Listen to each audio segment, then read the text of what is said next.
Our hearts beat to the city streets. We began to feel the fire. We rise like tall buildings as the chemicals they take us higher. North সিকিমের প্রত্যেকটা জায়গায় এক কথায় অনবদ্য। প্রত্যেকটা জায়গার একটি বিশেষ বিশেষ রূপ রয়েছে। অল্প দূরত্বের মধ্যে এত বৈচিত্র্যময় ভূমিরূপ একমাত্র সিকিমেই রয়েছে। যেমন একদিকে কালাপাত্থার 0 পয়েন্ট বা ইয়ামথাং ভ্যালি সিমলা, মানালি বা কাশ্মীরের সাথে তুলনা করা যায়। আবার ঠিক অন্যদিকে গুরুদংমা লেক সেটা লাদাখের সাথে তুলনা করা হয়। আজ আমরা এসেছি ইয়ামথাং ভ্যালিতে, যেটিকে বলা হয় ভ্যালি অফ ফ্লাওয়ার্স। এর সর্বত্র ছড়িয়ে রয়েছে অজস্র রডোডেন্ড্রন গাছ এবং সেই রডোডেন্ড্রন গাছের গোলাপি এবং বেগুনি ফুল সকলকে মোহিত করে। আর এই ভ্যালির পাশ দিয়ে পেরিয়ে গেছে লাচুং নদী, যা বরফে জমে গেছে।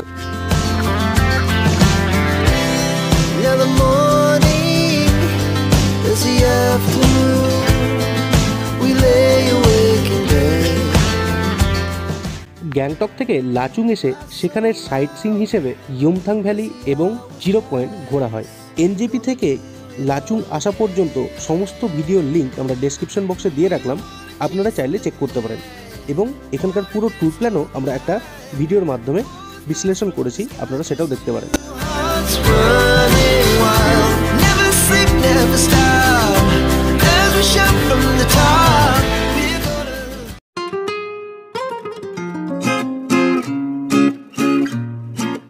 গুড মর্নিং ফ্রেন্ডস, আজকে আমরা চলে এসেছি লাচুংয়ে। মানে অ্যাকচুয়ালি আমাদের যাওয়ার কথা ছিল লাচেন, কিন্তু আমরা মানে আমাদের যে অপারেটর ছিল তার কিছু মানে কাজের জন্য প্রথমে আমাদেরকে লাচুংয়ে নিয়ে এসছে। আমরা যেহেতু প্রথমে আজকে লাচুং এসেছি, তার জন্য আজকে আমরা প্রথমে যাব ইয়ামথাং ভ্যালি এবং 0 পয়েন্ট, এবং আজকে আমরা লাচেনের নাইট স্টে করব, এবং তারপর লাচেন থেকে কালকে যাব গুরুদংমার লেক। অর্থাৎ গুরুদংমার লেক দেখার যে ইচ্ছা দীর্ঘদিনের, যে গুরুদংমার না ডাকলে সেখানে তো যাওয়া সম্ভব নয়। তো দেখি এখনও পর্যন্ত আমাদের ভাগ্যে রয়েছে কিনা। তো এইখানের যে মানে ভিউ, অসাধারণ ভিউ, এই যে ব্যালকনি থেকে দেখছি মানে একদম অসাধারণ লাগছে, একদম পুরো কাশ্মীরের ফিল হচ্ছে। ওই দূরে বরফের পাহাড়, সামনে সবুজ জঙ্গল যুক্ত পাহাড়, আর এই নিচের দিকে বয়ে আছে তিস্তা নদী, আর এখানে ছোটো ছোটো যে গাছগুলো রয়েছে সেগুলো দেখতে একটা অসাধারণ ভিউ দিচ্ছে। তো যাই হোক, এখনও বৃষ্টি পড়ছে, কাল রাত থেকে বৃষ্টি শুরু হয়েছে। সূর্য হয়তো উঠে গেছে, কিন্তু এখনও বৃষ্টিটা থামেনি। বৃষ্টি থামলে হয়তো এই পরিবেশটা আরও বেশি সুন্দর লাগতো। আর ওখানে যে মেঘের আনাগোনা চলছে অনবরত এই পাহাড়ের মাঝখান দিয়ে, সেটার দৃশ্যটাও অসাধারণ লাগছে।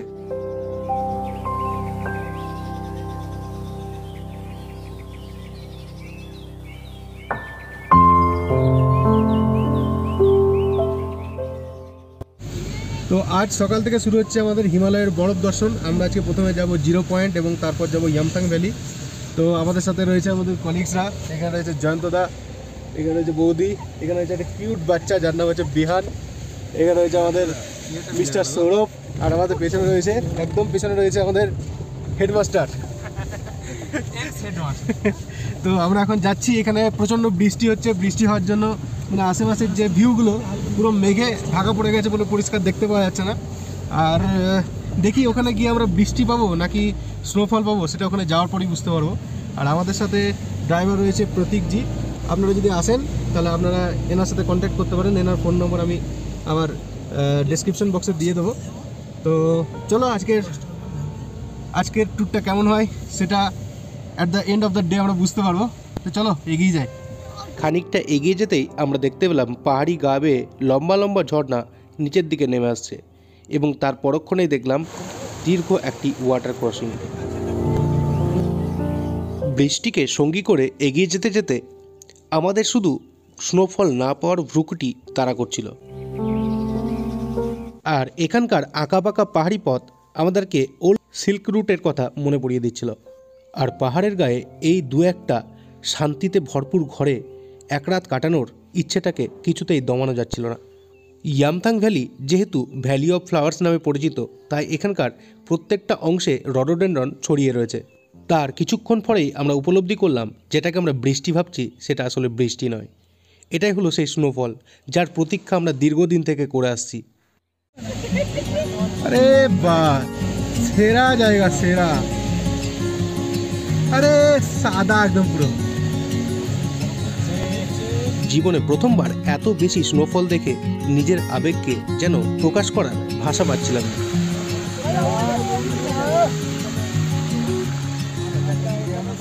আমরা ইয়ামথাং ভ্যালি চলে এসেছি। এখানে দেখা যাচ্ছে কেমন স্নোফল হচ্ছে। এই আমার জ্যাকেটের মধ্যে পড়ছে বরফগুলো, দেখতে পাবে। অসাধারণ ভিউ, মানে পুরো গাছগুলো বরফে ঢাকা আর নিচটাও পুরো বরফে ঢাকা। এখানে প্রত্যেকের এক্সপ্রেশন দেখলে মানে পাগল হয়ে যাবে। তোমাদের এক্সপ্রেশন খানিক দেখাও, কেমন লাগছে বলো একটু, এত বরফ দেখে। এত সুন্দর যে দেখাচ্ছে সৌভিক আমাদের গাইড বটে, দারুণ সুন্দর। এই তামাং ভাইয়া হ্যাঁ, তামাং ভাইয়া কো দিখাও। তোমার কেমন লাগছে বাবু? ভালো লাগছে। তুমি বরফ খাবে না না মানে বরফে খেলবে? খেলবে না খাবে? বরফ নিয়ে যাবে না তুমি? সৌরভ কেমন লাগছে? সৌরভ কেমন লাগছে? প্রথম দেখা একদম। হেডমাস্টার কেমন লাগছে তোমার? খুব ভালো লাগছে, আর কষ্টটা হচ্ছে না হওয়ার নয়। এই ইয়ামথাং ভ্যালির অনেকগুলো রূপ রয়েছে। আজ আমরা বরফাবৃত রূপটা দেখতে চলেছি, এবং এখানে যে সবুজ গাছপালা এবং সবুজ ঘাসে আবৃত অংশ থাকে সেটাও কিন্তু সুইজারল্যান্ডের থেকে কোনো অংশে কম নয়। বর্তমানে এত বেশি তুষারপাত হচ্ছে যে এখানে প্রত্যেকটা গাছ কিন্তু তুষারে আবৃত হয়ে গেছে। রডোডেনড্রনের যে ফুল গোলাপি এবং বেগুনি সেগুলো কিন্তু বর্তমানে দেখা যাচ্ছে না, এবং পাইন গাছের প্রত্যেকটা পাতাও কিন্তু বরফে পুরো আবৃত।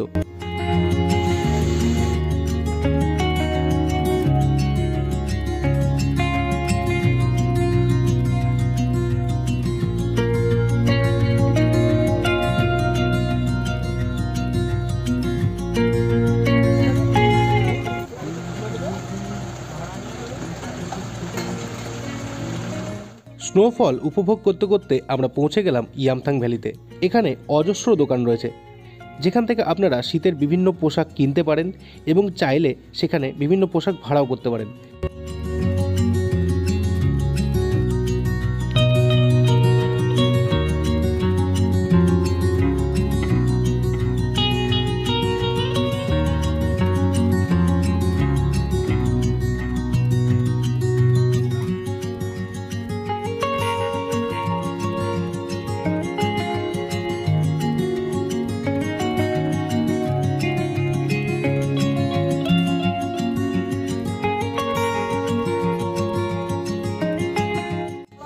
তো আমরা এখন ইয়মথাং ভ্যালিতে চলে এসেছি। এখানে দেখতে পাচ্ছি কোন স্নোফল হচ্ছে, মানে খুব ভালো কপাল থাকলে, মানে লাক ভালো থাকলে তবে এরকম স্নোফল পাওয়া যায়। এবং এখানে স্নোফলটা গত রাত থেকেই হচ্ছে এবং খুব বেশি পরিমাণে হচ্ছে, যার জন্য গাছের পাতাগুলো পুরো একদম স্নোফলে ভর্তি হয়ে গেছে। আর এখানে এলে এই যে দোকানগুলো রয়েছে এখানে, এই দোকানগুলো থেকে আপনারা জুতো এবং জ্যাকেট নিয়ে নেবেন। কারণ হচ্ছে ওই গাড়ি থেকে নামার পর এখানে যে বরফগুলো পড়ে রয়েছে নিচে, এতে কিন্তু জুতো ভিজে যাওয়ার সম্ভাবনা থাকে। তো জুতো আপনারা এখানে এসে চেঞ্জ করে নেবেন। এই যে আমরা যে জুতোগুলো নিয়েছি এখানে, এই জুতোগুলো আপনারা নিয়ে নেবেন। আর এখানে যে জ্যাকেট সেটা ভাড়া করে নেবেন। কারণ হচ্ছে আপনারা যে বরফে যাবেন তখন তো বরফে খেলাধুলা করবেনই। এখানে কিছু অ্যাক্টিভিটিস আছে কিনা আমার জানা নেই এখনো পর্যন্ত, হয়তো অ্যাক্টিভিটিস থাকতে পারে আমাদের গাড়ি। তাই বলছিলাম যেটা, যে জ্যাকেটটা অবশ্যই নিয়ে নেবেন, কারণ আপনারা যখন বরফে খেলবেন তখন আপনাদের জ্যাকেট ভিজে যেতে পারে। স্নোফল জাস্ট অসাম লাগছে, যে কি বলবো, মানে মানে কাশ্মীর চলে এসেছি তাই মনে হচ্ছে, কখনো মনে হচ্ছে স্বর্গতে চলে এসেছি। অসাধারণ ভিউ, দেখো কোন জায়গায় রয়েছি, মানে মানে নিজেকে মানে এক্সপ্রেস করতে পারছি না যে আমার এত আনন্দ হচ্ছে, যে এত সুন্দর একটা জায়গা, জাস্ট অসাম জায়গা। পারলে অবশ্যই একবার এসো ইয়মথাং ভ্যালি। দেখো কেমন স্নোফল হচ্ছে, একদম পুরো গায়ের ওপরে স্নো পড়ে রয়েছে। একটা আলাদাই ফিল আসছে ভাই।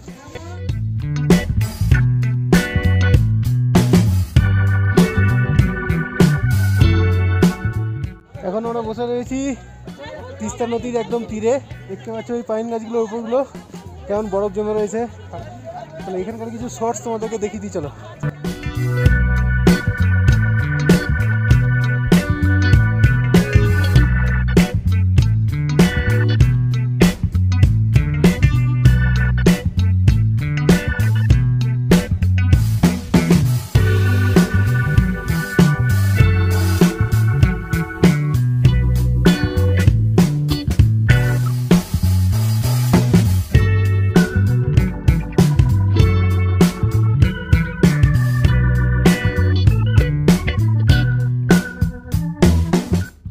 এখন স্নোয়ের সাথে অনেক খেলা করলাম। এখন আমরা যাচ্ছি আরও নিচে নদীতে, তিস্তা নদী। দেখো চারিপাশটা পুরো বরফে ঢাকা পড়ে গেছে, ঠিক যেন পেহেলগামের মতো দেখতে। নদীর পাশে যে পাথরগুলো রয়েছে, সেই পাথরের গায়ে যে বরফগুলো জমে থাকে আর মাঝখান দিয়ে জল পেরিয়ে যায়, ওই জিনিসটা দেখতে কিন্তু অসাধারণ লাগে। তো আমাদের এবারে ইয়মথাং ভ্যালি এসে পুরো পয়সা বসুল হয়ে গেছে। এর আগে সিকিম এসেছি, সেবারে স্নোফল পেয়েছিলাম খুবই হালকা, প্রায় বৃষ্টির সময় আর কি, কিন্তু এবারে পুরো ভর ভরকে দেওয়া হয় স্নোফল।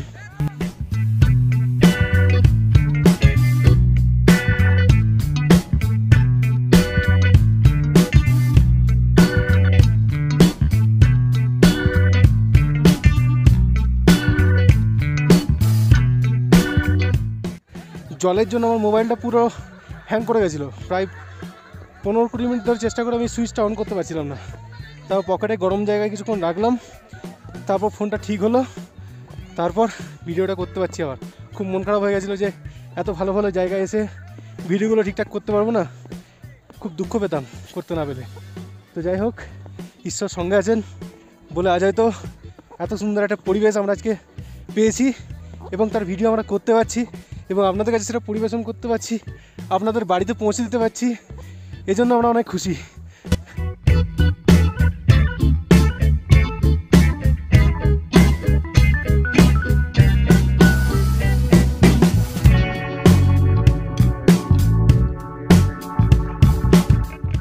আমরা এখন রডোডেন্ড্রন বাগানের মধ্যে দিয়ে ঘুরে বেড়াচ্ছি।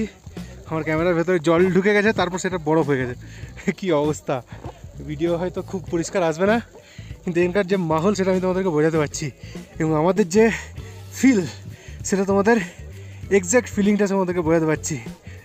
শেষ অবধি ছাতা নিয়ে মোবাইলটিকে সংরক্ষণ করে পাওয়ার ব্যাঙ্ক পকেটে গুঁজে তার লাগিয়ে তারপরে ভিডিও করছি। 100% চার্জ নিয়ে নামলাম, আধ ঘন্টার মধ্যে পুরো চার্জ শেষ হয়ে গেল। এখানকার প্রাকৃতিক সৌন্দর্য বিশ্লেষণ করে বোঝানো অসম্ভব, তাই আপনারা যদি একবার এই সমস্ত জায়গাতে আসেন তাহলে এর প্রকৃত স্বাদ আপনারা পুরো উপলব্ধি করতে পারবেন।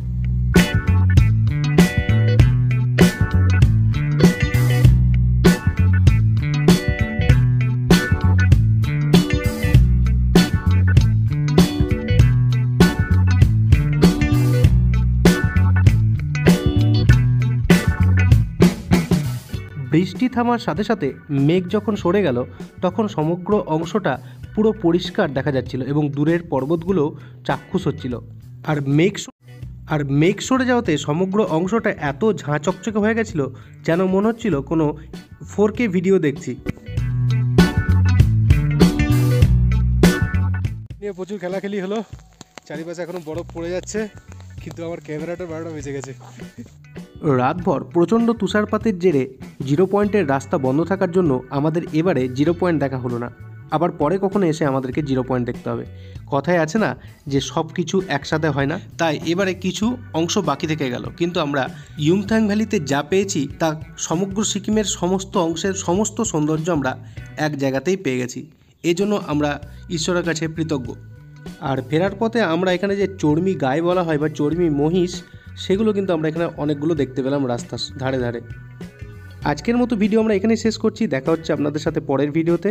আমাদের ভিডিওটি যদি ভালো লেগে থাকে তাহলে অবশ্যই আমাদের ভিডিওকে লাইক, শেয়ার এবং সাবস্ক্রাইব করে সহযোগিতা করবেন।